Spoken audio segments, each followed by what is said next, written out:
السلام عليكم ورحمة الله وبركاته. وعليكم السلام ورحمة الله وبركاته. قبل أي كلام صلى على النبي، اللهم صل وسلم وبارك على سيدنا محمد عليه أفضل الصلاة والسلام.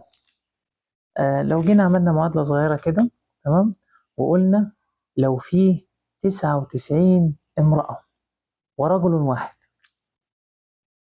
نظرة الشاب لل99 امرأة والرجل هتبقى عاملة ازاي؟ ونظرة الرجل القويم لل99 امرأة ازاي؟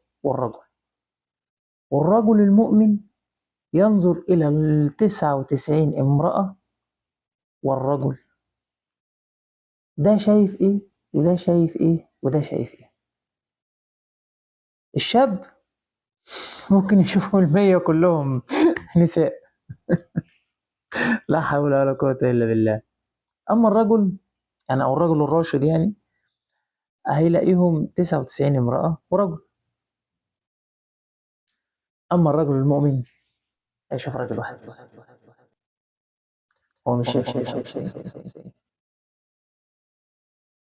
مش شايفه. طب ده من إيه؟ دي تربية، دي فطرة أنت اتعودت عليها من صغرك وتربيت عليها. ما تبصش الحرام أبدا. أنت لو بصيت وأشبعت عينيك من البصر وحرمت الموبايل، بعدين مش هتستفيد بحاجة، ذنوب بس. لكن لو غضيت بصرك هتاخد حسنات. طيب احنا الأعمال بالإيه؟ بالخواتيم. تخيل أنت لو بتبص على امرأة وفجأة قضى أمر الله، إيه اللي هيحصل؟ فاسأل الله أن يحفظكم جميعا وأن يجعل جوارحكم كلها في طاعة الله. السلام عليكم ورحمة الله وبركاته. ما تنساش تعود نفسك على النظر إلى الحلال بس.